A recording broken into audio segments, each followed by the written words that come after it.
The email arrived on a Wednesday afternoon. Sent from my sister's wedding planner. Subject: Wedding party update. Action required. I opened it during my lunch break at the gallery where I worked as an art curator. The message was professional, detached, clearly templated. Dear Sophia, after careful consideration of the wedding aesthetic and photography composition, the bride has decided to adjust the wedding party roster. Your presence as a guest is no longer required. The bride appreciates your understanding during this special time. I read it 3 times before my brain processed what it actually said. I wasn't uninvited from the wedding party. I was uninvited from the entire wedding. My phone rang immediately. My mother. Sophia, before you get upset. I just got an email saying I'm uninvited from Natalie's wedding. It's not like that. Natalie just feels that having you there would complicate things. Complicate what? I'm her sister. You know how you are. My mother's voice had that careful tone, like she was handling explosives. You're very striking. And Natalie wants her day to be about her. I looked down at myself. Jeans, a simple black sweater, minimal makeup. What does that even mean? Don't play dumb, Sophia. You know you attract attention. The tall, thin, model-looking sister. Natalie's wedding photographer specifically mentioned that having you in photos would create a visual imbalance. A visual imbalance. She's paying him $45,000 for photography. He's very particular about aesthetics. And Natalie agrees that it would be better if you weren't there. You distract from her moment. I sat very still.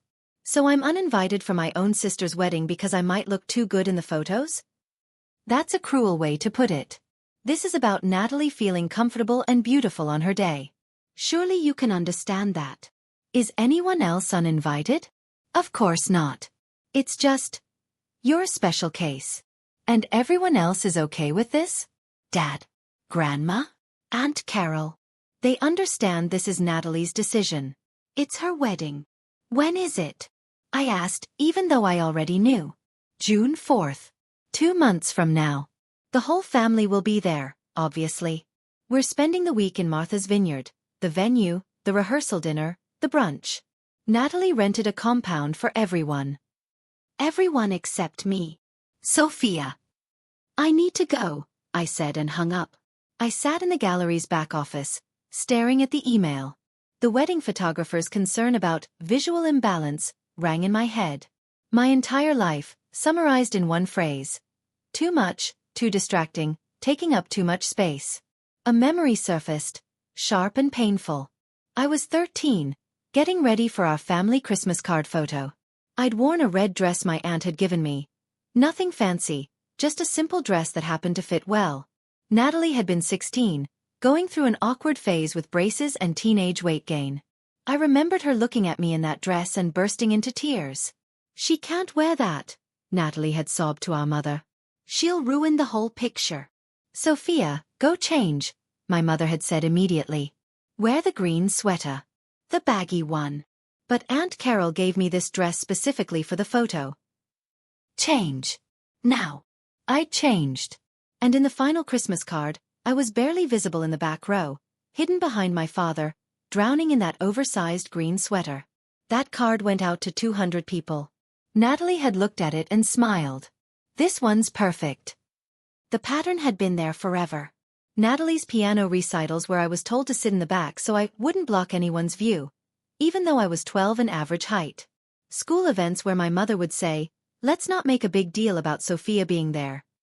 Prom, where I'd been told my dress was too attention-seeking and forced to change into something plain at the last minute. When I'd gotten into Columbia for my master's degree in art history, my mother had asked me not to mention it at Natalie's graduation party, so we don't take focus away from her achievement. Natalie had graduated from a state school with a 2.7 GPA. I'd gotten into an Ivy League graduate program with a full scholarship. We never mentioned it again. My phone buzzed. A text from my father. Dad, your mother told me about the wedding situation. I think you should respect your sister's wishes. This is her special day. Not, are you okay? Not, this seems unfair. Just immediate support for Natalie's decision to erase me from her wedding. Me. I understand. I didn't, But I'd learned years ago that arguing changed nothing. That evening, my fiancé Daniel found me on our apartment balcony, staring at the city lights. We'd been engaged for 6 months, a quiet proposal in Central Park, just us and the morning joggers. Perfect and private. "You okay?" he asked, sliding an arm around my waist. "My sister uninvited me from her wedding." He went very still. "What?" I told him everything. The email, the phone call, the photographer's concern about visual imbalance. Daniel listened without interrupting, his jaw getting progressively tighter. "That's insane," he finally said. "That's genuinely insane." "It's Natalie." I shrugged, trying to seem unbothered. "This is how it's always been." "No." His voice was firm. "This is not normal. You're her sister. You don't uninvite your sister from your wedding because she might look good in photos. My family seems to think it's reasonable." "Your family is wrong." He turned me to face him. "Sophia, this is not okay. You know that, right?" I wanted to agree. But a small part of me, the part that had been told my whole life that I was too much, too distracting, too visually overwhelming, wondered if maybe they were right. Maybe I should just stay home. Make it easier for everyone. "I don't want to cause problems," I said quietly. Daniel's expression softened. "Baby, existing is not causing problems. Being yourself is not causing problems. Your sister and your family are the ones with the problem." "They're still my family." "Are they though?" "Because family doesn't do this." I didn't have an answer for that. 3 years later, I stood in my own art gallery in Soho, watching the opening night crowd admire the latest exhibition. "This is incredible," my assistant director Maya said, appearing at my elbow with champagne. "We're definitely hitting capacity." Fire marshal's giving me looks. "Good problem to have," I said, smiling. The gallery, Luminance Contemporary, had been my dream for 5 years. I'd started planning it the month after Natalie's wedding, channeling all my hurt and anger into something productive. Saved every dollar from my curator salary, took business courses at night, networked relentlessly. Daniel had been my partner in every sense.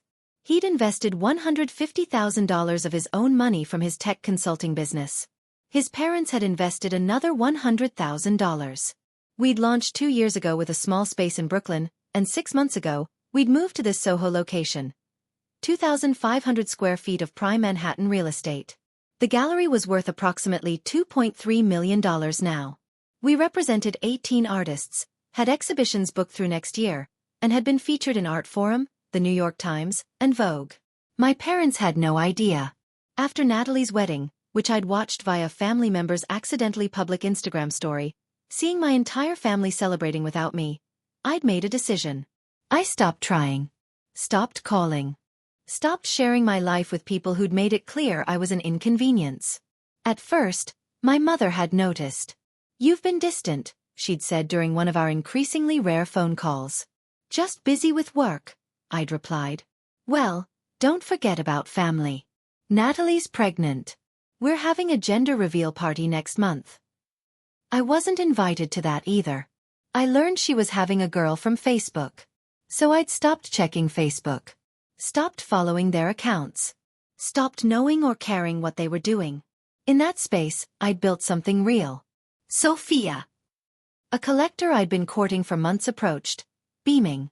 "I want the Yuki Tanaka piece. The large one. Don't sell it to anyone else." "It's yours," I said. "Maya will handle the paperwork." The Tanaka piece was $47,000. Our commission was 35%. A $16,450 sale before the night was half over. Daniel appeared, looking sharp in his navy suit.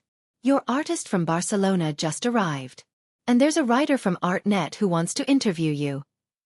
"Living the dream," I said. "You are," he agreed, kissing my temple. "You really are." We'd gotten married quietly 8 months ago at City Hall. Just us and 2 witnesses we'd grabbed from the courthouse hallway. We'd been planning something small anyway. Maybe a destination wedding with close friends. But then Daniel's company had gotten acquired for $8.2 million and everything had become chaotic. The City Hall wedding had been perfect. Simple, honest, about us and not about impressing anyone. We'd told his parents immediately. They'd been thrilled, taken us to dinner, welcomed me officially into the family. I hadn't told my parents at all. You should post some photos from tonight, Maya said, snapping pictures of the crowd. Your Instagram's been quiet lately. I've been focused on the work, not the publicity. The work deserves publicity. You've built something incredible here. Let people see it. She was right. I'd been so busy actually running the gallery that I'd neglected the social media side. But we'd recently hired a social media manager specifically to handle that. Fine, I said. Get some good shots of the space, the art, the crowd. Make it look as good as it actually is.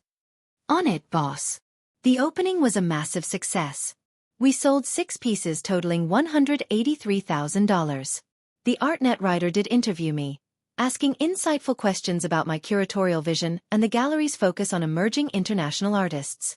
You're young to be running a space like this, she noted. What's your secret? No secret, I said. Just work. And surrounding myself with people who believe in the vision.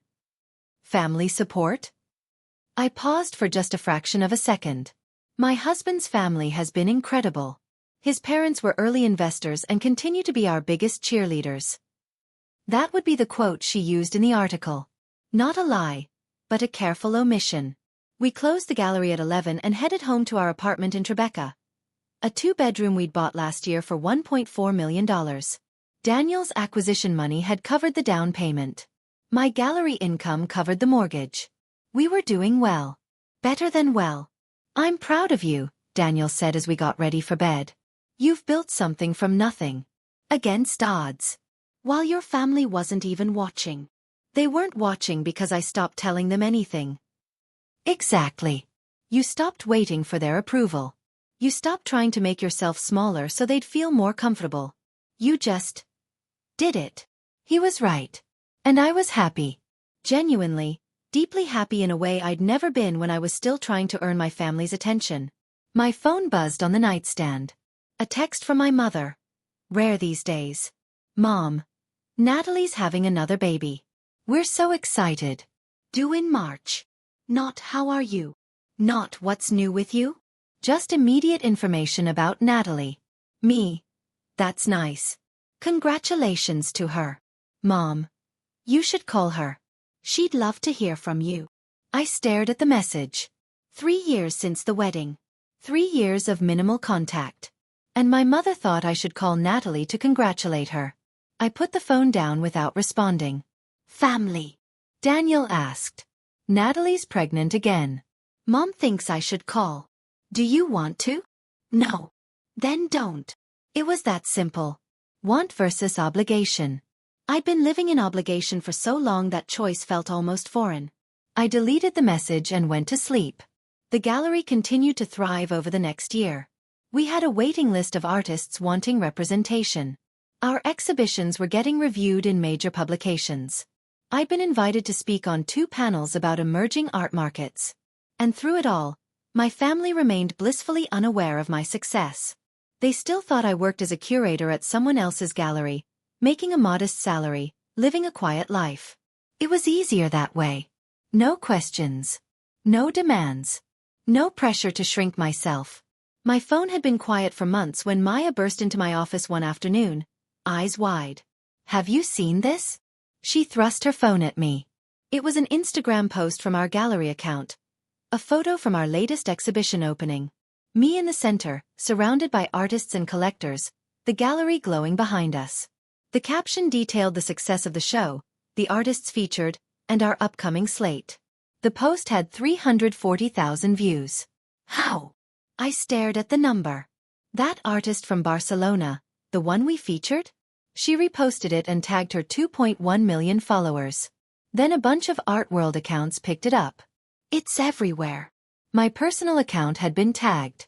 Within hours, I'd gained 15,000 new followers. And then my phone started ringing. The first call came from my Aunt Carol at 11:47 a.m. on a Thursday. Sophia, I just saw your gallery on Instagram. You own a gallery? In Soho. Hi, Aunt Carol. Yes, for almost 3 years now. 3 years? And no one told me. I didn't think anyone was interested. Not interested? This is huge. The space looks incredible. And you're married? I saw the ring in the photos. I looked down at my hand. The simple platinum band Daniel had given me at City Hall. I'd worn it in public for over a year. None of my family had noticed because none of them had seen me. Yes, married. About a year now. To who? When? Was there a wedding? His name is Daniel. We got married at City Hall. Very small. Your mother is going to die when she finds out. She hung up, presumably to share the news. My mother called 17 minutes later. Sophia and Morrison. What is this I'm hearing about a gallery? And a husband. Both accurate. I own an art gallery in Soho. I married Daniel last April. Last April? You've been married for over a year and didn't tell us. I told Daniel's family. That seemed like enough. How could you not tell your own parents you were getting married? The same way you didn't tell me I was uninvited from Natalie's wedding until 2 months before. Via email from her wedding planner. Silence. That was years ago. You're still holding on to that. I'm not holding on to anything, Mom. I've moved on. Built a life. Got married. Started a business. I just did it without you. This is absurd. Of course we would have wanted to know about your wedding. And a gallery? Since when do you have money for a gallery? I saved. Daniel and his parents invested. We built it together. You should have come to us for help. You weren't interested in helping. You weren't interested at all. That's not true. We're your parents. We've always been there for you. I thought about the wedding I wasn't invited to. The baby showers I learned about on social media. The family vacations I saw in photos. The 3 years of virtually no contact. If you say so, I said. We need to meet. See this gallery. Meet your husband. This is all very sudden. It's not sudden. It's been happening for years. You just weren't paying attention. My father called next, his voice carefully controlled. Your mother is very upset. I gathered. You should have told us about the marriage. That's a significant milestone. I invited the people who've shown up for me. That's the guest list. We're your parents. We raised you. You raised a daughter you found so visually distracting that you let my sister uninvite me from her wedding. That's what you raised. Sophia. Is there something specific you need, Dad? Because I have a meeting in 10 minutes. We want to visit the gallery. Meet Daniel. Have dinner. I'll check my schedule and get back to you. I hung up before he could respond. The calls kept coming. My grandmother, confused about why she hadn't been told. My uncle, excited about the gallery.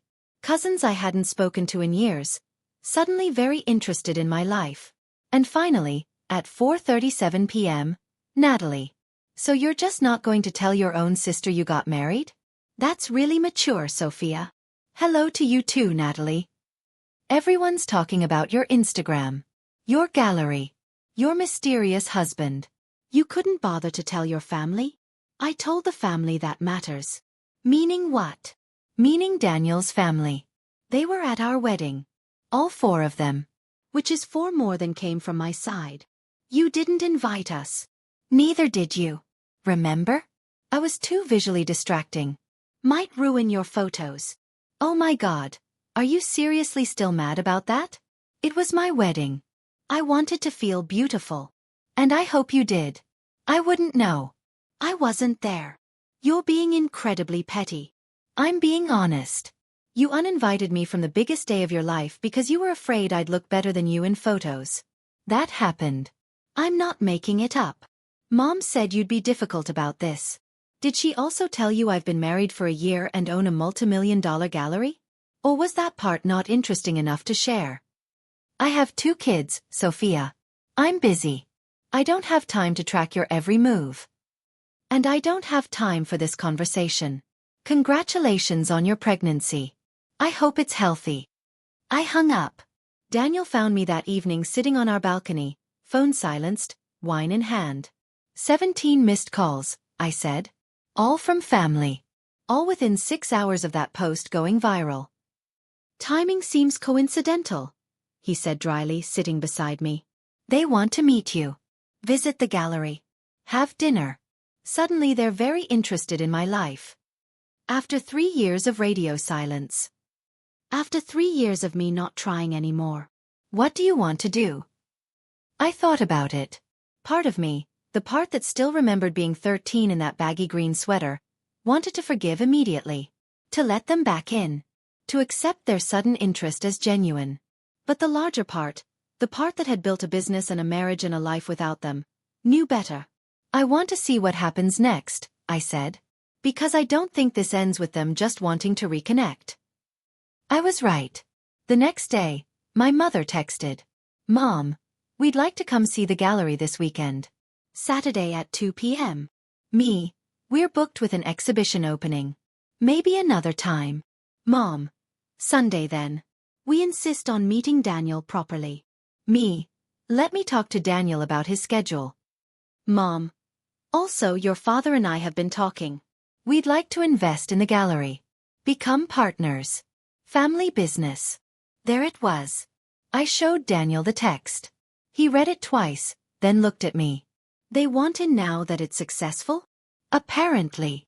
After ignoring you for years, uninviting you from family events, treating you like you were invisible. Now they want to be partners? Family business, I said flatly. What are you going to tell them? The truth. That I don't need their money. And I don't need their partnership. Me, the gallery has all the investors and partners it needs. But thank you for the offer. Mom. Don't be silly. We're your parents. We should be involved in your success. Me, you weren't involved in the failure risk. You don't get involved in the success. She called immediately. I didn't answer. Natalie texted that evening. Natalie, Mom told me about the gallery investment. You're really going to turn down family money. Me, I don't need it. Natalie, must be nice to be so rich you can turn down help. Me, it's nice to have built something on my own while my family wasn't watching. Natalie, whatever. Since you're so successful, maybe you can help me out. My car lease is up and I need a new one. $850 a month. You could cover that, right? I stared at the message in disbelief. Me. No. Natalie. Seriously? You have a multimillion-dollar gallery and you won't help your sister with a car payment. Me. Correct. Natalie. After everything Mom and Dad did for you? Me. What did they do for me exactly? Besides let you uninvite me from your wedding? She didn't respond. My father called the next morning. We need to talk about your attitude. My attitude? You're being disrespectful to your mother. Turning down our investment offer. Refusing to help your sister. This isn't how family behaves. You're right, I said. Family shows up. Family includes each other. Family doesn't uninvite their daughter from weddings because she might look too good in photos. You taught me that. Are you ever going to let that go? I have let it go. I've let all of it go. I built a life without you. That's letting go. We want to be part of your life now. Now that I'm successful. Now that I have money. Now that I'm visible in a way you approve of. But I didn't need you then. I don't need you now. You're making a mistake. Maybe. But it's my mistake to make. I hung up feeling surprisingly calm. No guilt. No doubt. Just clarity. Maya knocked on my office door an hour later. Your mother is in the gallery. What? She walked in 5 minutes ago with an older gentleman. Says she's here to see what her daughter's built. I closed my laptop and stood up. Time to face this directly. My parents stood in the center of the gallery, conspicuously out of place in their suburban casual wear among the art collectors and Chelsea professionals. Sophia! My mother's voice carried across the space. Several people turned to look. I approached calmly. Mom. Dad. I wasn't expecting you. You wouldn't return our calls. We decided to visit in person. She looked around, evaluating. This is quite a space. Must cost a fortune in rent. $72,000 a month, I said. We're doing fine. My father's eyes widened slightly. That's substantial. Yes. That's why we're selective about our partnerships and investments. Maya appeared at my elbow, professional and protective. Sophia, your 2 p.m. is here. Thank you, Maya. Mom, Dad, I have a meeting. Perhaps we can schedule something another time. We're not leaving until we talk. My mother's voice had gone hard. You can't just freeze out your family. Several nearby people were openly watching now. I kept my voice low and professional. I have a meeting. You're welcome to wait in the cafe across the street. I'll have 90 minutes. 90 minutes? We drove 3 hours to see you. You drove 3 hours without calling first. That's your choice. My father put a hand on my mother's arm. Jennifer, let's wait at the cafe. Let Sophia finish her work. They left, my mother casting backward glances at the gallery, clearly calculating its value. My 2 p.m. was a consultation with a potential client looking to build a corporate art collection. The meeting went well. A potential $340,000 contract over 2 years. I focused completely on the discussion, letting the work ground me. When I finished, Daniel was waiting in my office. He'd come from his own office downtown when I'd texted him about my parents showing up. You ready for this? He asked. As ready as I'll ever be. I'm here. Say the word and I'll end it. I know. Thank you. We found my parents at the cafe, cappuccinos untouched on the table between them. This is Daniel, I said, sitting down. My husband. Daniel shook their hands, polite but not warm. Nice to meet you both. We wish we'd met you under better circumstances, my father said. At your wedding, perhaps. We kept the wedding small, Daniel said smoothly. Just immediate family. The irony wasn't lost on anyone at the table. Sophia, my mother began, we've been very hurt by your behavior over the past few years. Have you? You disappeared. Stopped calling. Stopped coming to family events. I stopped being invited to family events. There's a difference. That's not true. You're always welcome. Mom. I cut her off. I haven't been invited to a family gathering in 3 years. Not Thanksgiving. Not Christmas. Not birthday parties. Not baby showers. I learned about Natalie's pregnancies from Facebook. I wasn't even told she was getting married until I received a formal invitation after the engagement party I wasn't invited to. You're exaggerating. Am I? When was the last time you invited me to something? Specifically called me and said, Sophia, we want you there? Silence. That's what I thought. Well, you weren't exactly making an effort either, my father said. Communication goes both ways. It does. For about 28 years, I was the only one communicating. I called. I tried. I showed up when allowed. And I got nothing back. So I stopped. And you didn't even notice until I had something you wanted. That's unfair, my mother said. We've always loved you. You've loved the idea of me staying small and quiet and invisible. The moment I might outshine Natalie, I became a problem. Your sister was insecure. And you enabled it. You let her uninvite me from her wedding because she was worried I'd look better in photos. That happened.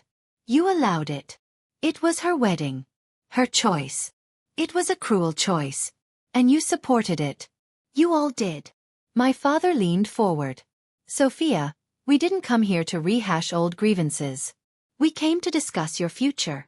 My future. Your gallery. Your success. We'd like to be involved. As I said, we have all the investors we need. We're not just investors. We're your parents. We can offer guidance, connections.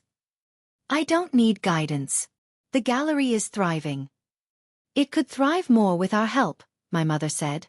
We have friends who collect art. We could bring in clients. I have clients. And we could help with Natalie, my father added. She's struggling financially. 2 kids, 1 income. You could hire her. Give her a position here. I actually laughed. You want me to hire Natalie? To work in my gallery? She needs a job. You need family support. It's perfect. Natalie has never shown any interest in art. She doesn't know anything about curation, gallery management, or the art market. She could learn, my mother insisted. And it would help her.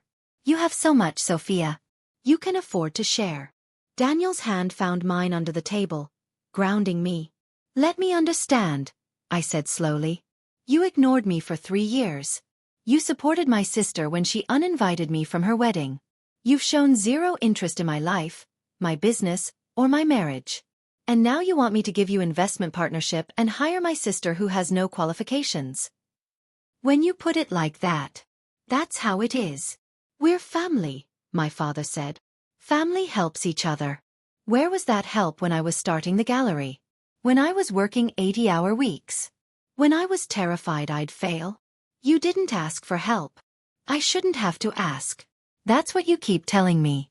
Family should just be there. Family should just show up. Where were you? We didn't know.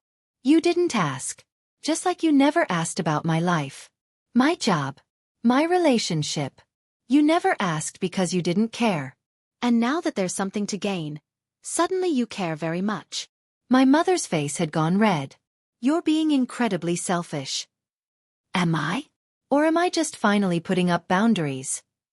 You're turning your back on family. I'm protecting what I built. There's a difference. Your sister needs help. Natalie had a $650,000 wedding. She has 2 kids and a nice house. She makes choices. Those are her choices. She's struggling. Then she should talk to a financial advisor. Not demand a job from a sister she treated like a visual inconvenience. My father stood up abruptly. I can see we're not going to get through to you. You're right. You're not. Fine. But don't come crying to us when you need something. I won't. I haven't needed you for years. I'm not starting now. They left without saying goodbye. Several cafe patrons were openly staring. I didn't care. Daniel squeezed my hand. You okay? Yeah, I said. Surprisingly okay. My phone buzzed. A text from Maya. Maya, your parents just came back to the gallery and demanded to speak to whoever's in charge. I told them that was you and they'd need an appointment. They left angry. Everything okay? Me. Everything's fine. Thanks for having my back. Maya. Always. That's what real family does. She didn't know how right she was. That evening, while Daniel and I were making dinner, my phone started ringing. My mother, my father, Natalie, Aunt Carol, my grandmother. I silenced it and set it face down on the counter. They're not giving up, Daniel observed. They will eventually. Once they realize I'm serious. Are you okay? Really? I thought about it. 3 years ago, this confrontation would have destroyed me. I would have doubted myself, questioned my decisions, maybe even given in out of guilt. Now, I felt nothing but relief. I'm okay. They showed me exactly who they are. I'm just finally believing them. My phone buzzed with a text. Natalie. Natalie. You're really going to do this? Choose your pride over family. Me. I'm choosing self-respect over obligation. There's a difference. Natalie. Mom's crying. Dad's furious. Grandma's confused. You're tearing this family apart. Me. The family tore itself apart when you uninvited me from your wedding. I just stopped pretending it didn't matter. Natalie. I can't believe you're still hung up on that. Me. I'm not hung up on it. I've moved on. Built a life. That's literally the opposite of being hung up on something. Natalie. Whatever. Don't expect any help from us when your business fails. Me. I won't. I never did. She didn't respond. Later that night, as I was getting ready for bed, my phone rang one more time. Unknown number. I almost didn't answer. Hello. Ms. Morrison? This is Trevor Chen. I photographed your sister's wedding 3 years ago. I went very still. I'm sorry. I need to apologize to you. And I need your permission for something. I don't understand. Your sister and mother pressured me into supporting their decision to exclude you from the wedding. They showed me photos of you and said you'd create visual imbalance in the shots. I went along with it because they were paying me. But it's bothered me ever since.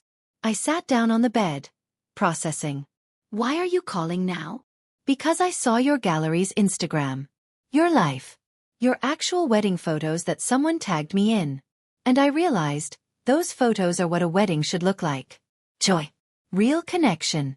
not the performance your sister's wedding was. Okay.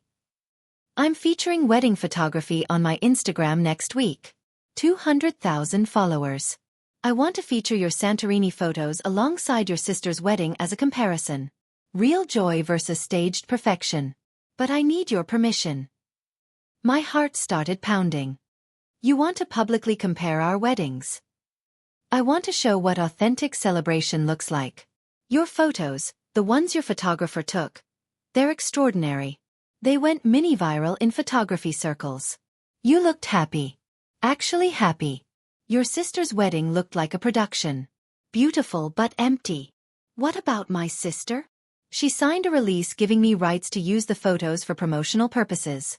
Technically I can do this without asking. But I wanted you to know first. Give you a chance to say no if you want privacy. I thought about it. 3 years of silence. 3 years of being erased. And now the photographer who'd supported that erasure wanted to make it right by publicly validating my choice. Do it, I said. You're sure? I'm sure. Post whatever you want. Thank you. I think this will resonate with a lot of people. He hung up. I told Daniel everything. This is going to make your family furious, he said. I know. You're okay with that? I'm more than okay with it. The post went live 4 days later. Trevor's Instagram post was a photo essay. 6 images from Natalie's lavish Martha's Vineyard wedding, the venue, the dress, the grand portraits, followed by 6 images from my simple Santorini elopement. The caption was devastating in its honesty. 3 years ago, I photographed a $650,000 wedding. The bride was terrified her younger sister would distract from her day, so the sister was uninvited. Recently, I saw the younger sister's wedding photos. A simple elopement in Santorini, budget under $8,000, joy absolutely priceless. Here's what I learned. You can't photograph genuine happiness. It either exists or it doesn't. Swipe to see the difference between a wedding that cost everything and a wedding that meant everything. Within 6 hours, the post had 1.2 million views. Within 12 hours, it was being shared across wedding planning forums, photography communities, and family dynamics discussion groups. Within 24 hours, it had 3.7 million views and had been picked up by Pop Sugar, Refinery29, and BuzzFeed. My gallery's Instagram gained 89,000 new followers overnight. My personal account gained 142,000. And my phone exploded with messages from my family. Mom, how could you let him post this? You've humiliated your sister. Natalie, everyone's talking about my wedding. Comparing it to yours. You did this on purpose. Dad, this is beyond inappropriate. Take the post down immediately. Aunt Carol, the whole family is upset. You need to fix this. I read through all the messages and felt nothing. No guilt. No regret. Just a strange sense of completion. Daniel read them over my shoulder. What are you going to do? Nothing, I said. I didn't post it. I just gave permission. Trevor exercised his rights as the photographer. Your family won't see it that way. My family doesn't see a lot of things the way they actually are. The comments on Trevor's post were overwhelmingly supportive. Thousands of people sharing their own stories of being sidelined by families, of being made to feel too much, of building lives outside toxic family dynamics. One comment had over 50,000 likes. The sister probably doesn't even know she dodged a bullet by not being at that expensive, joyless wedding. Her Santorini photos show what actually matters. My mother called 17 times that day. I didn't answer once. Finally, she texted, "We need to meet. This has gone too far." Me. There's nothing to meet about. I didn't post anything. I just lived my life. Mom, you gave him permission to humiliate your sister. Me. I gave him permission to use my wedding photos. What he wrote about them is his observation as a professional photographer. Mom, Natalie is devastated. Her friends are sending her the post. Her husband's family is asking questions. Me. That sounds uncomfortable. Kind of like being uninvited from your own sister's wedding. Mom. Are you ever going to let that go? Me. I have let it go. This is what letting go looks like. I'm living my life. I'm celebrating my actual wedding. If that makes Natalie uncomfortable, that's not my problem to fix. She didn't respond. Natalie called that evening, crying. I answered, against my better judgment. Everyone thinks my wedding was fake, she sobbed. That I was shallow and fake and joyless. I'm sorry you're upset. You're sorry? You did this. I got married in Santorini. I posted photos of my wedding. That's all I did. You knew he was going to compare them. I knew he was going to feature them. What he wrote was his professional opinion. My wedding was beautiful. I'm sure it was. I wasn't there to see it. Because you were being dramatic about the photos. No, because you uninvited me. Let's be accurate. Oh my God, everything comes back to that with you. It kind of does, yeah. You made a choice. I accepted it. I moved on. Built a different life. That's not dramatic. That's just consequence. You're enjoying this. Watching my wedding get torn apart online. I'm not enjoying or not enjoying it. I'm just not involved in it. Your wedding was 3 years ago. Mine was last year. They're separate events. But he compared them. He's a photographer. He's allowed to have opinions about his work. I want you to make him take it down. I'm not going to do that. Why not? Because I don't owe you that. I don't owe you anything.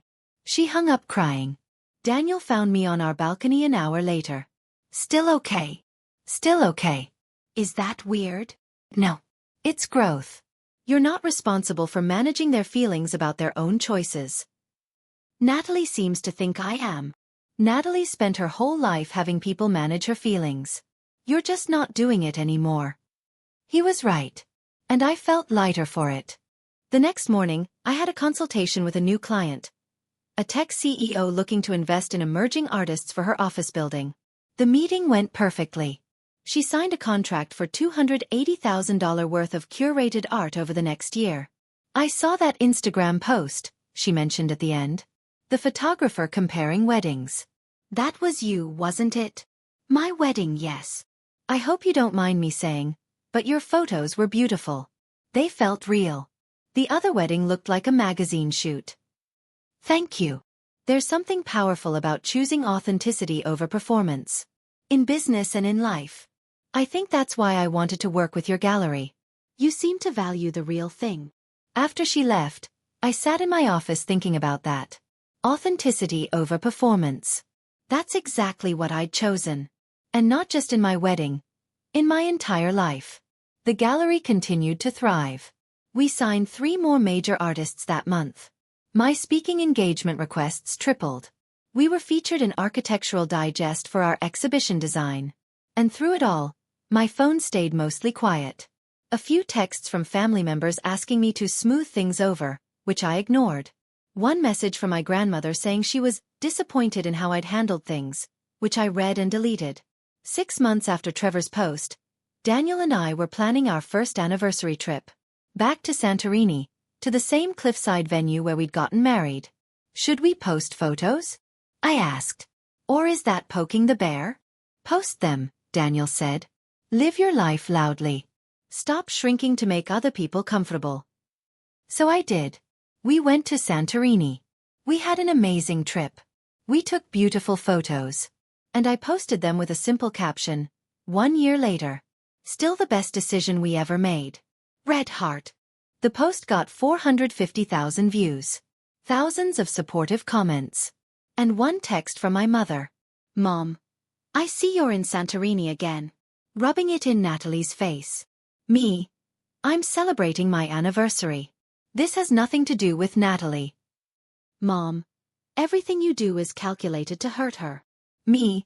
Or maybe I'm just living my life, and she's reading into it. There's a difference. Mom. Your father and I have decided it's best if we have some distance. Until you can treat family with respect. Me. That sounds good. Take all the distance you need. She didn't respond. That night, sitting on our hotel balcony overlooking the Aegean Sea, I told Daniel about the text. They want distance until you treat them with respect, he said slowly. After everything they've done. The irony isn't lost on me. How do you feel? I thought about it. Really thought about it. Free, I said. I feel free. And I did. When we returned to New York, life continued. The gallery opened a second location in Los Angeles. My Instagram following had grown to over 300,000. Mostly people interested in art and curators. I was invited to speak at a TED-style event about building creative businesses. My family wasn't part of any of it. And I was okay with that. Daniel's parents visited regularly. His sister had become one of my close friends. His family had absorbed me completely. No conditions, no requirements. They'd been at our City Hall wedding. They'd invested in my gallery. They showed up. That's what family actually looked like. One evening, almost a year after the confrontation at the cafe, my phone rang. Unknown number. I almost didn't answer, but something made me. Hello. Sophia? It's Natalie. I almost hung up. But curiosity won. What do you need, Natalie? I don't need anything. I wanted to say I'm sorry. I sat down slowly. You're sorry. For the wedding. For asking Mom and Dad to not invite you. For everything. I've been in therapy for 6 months. Working through a lot of insecurity. And I'm realizing how badly I treated you. Okay. I was jealous.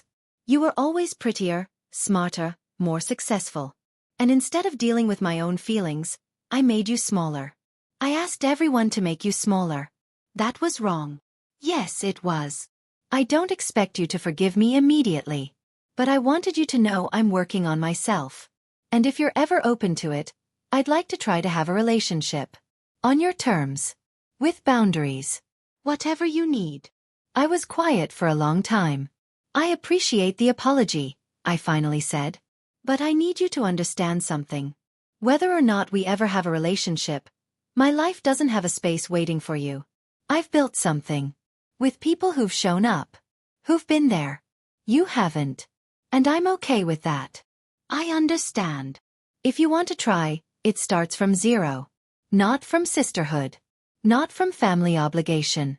From zero. And it's conditional. The moment you or anyone else tries to make me smaller again, I'm done. No second chances. That's fair. More than fair. I'll think about it. That's all I'm asking. We hung up. Daniel had been listening from the doorway. What do you want to do? He asked. I don't know yet. But I know what I don't want. I don't want to go back to being invisible. To shrinking. To managing everyone else's insecurities. Then don't. Even if that means never having a relationship with my family? Especially if that means that. You've built something beautiful, Sophia. A business. A marriage. A life. Don't sacrifice any of it to make people comfortable who never made you comfortable. He was right. I never did respond to Natalie's apology. Not because I was holding a grudge, but because I genuinely moved on. Her therapy journey was hers. My peace was mine. The gallery opened a third location in Miami. Daniel's company launched a new product that put him on the cover of Wired. We bought a weekend house in upstate New York. We talked about starting a family. Life was full. Rich. Authentic. And the only people in it were people who'd earned a place there. 2 years after Trevor's Instagram post, he called me again. I'm doing a follow-up post, he said.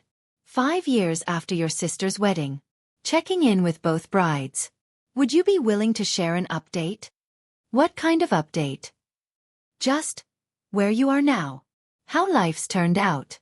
Your sister already said yes. She did. She's in a different place.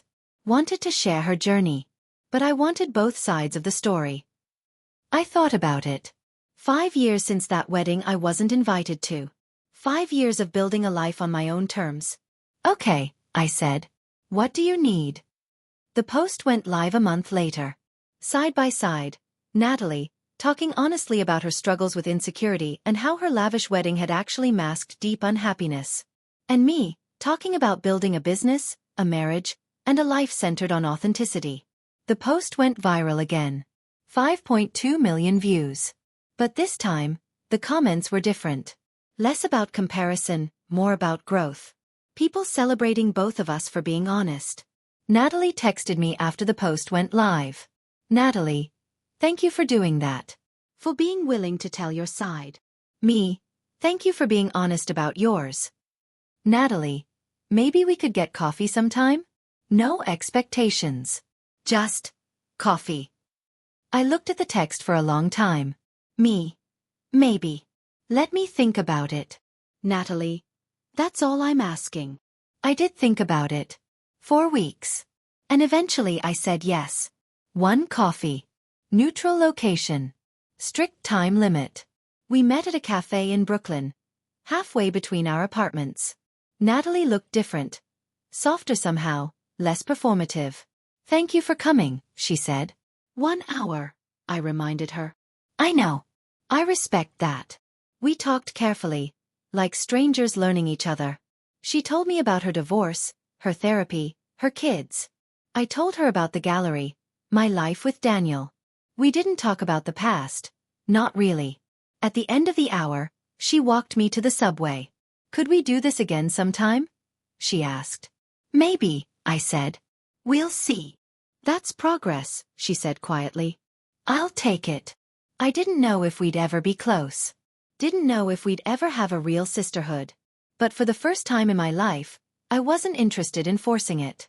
If it happened, it would happen authentically. On equal terms. With boundaries. Or it wouldn't happen at all. And either way, I'd be okay. Because I'd learned the most important lesson. You can't shrink yourself into belonging. You can only grow yourself into peace. I'd chosen peace. And peace, it turned out, looked a lot like a Soho gallery, a partner who showed up, and a life built on my own terms. The family I was born into hadn't made space for me. So I'd built my own space. And filled it with people who'd earned it. That was enough. That was everything.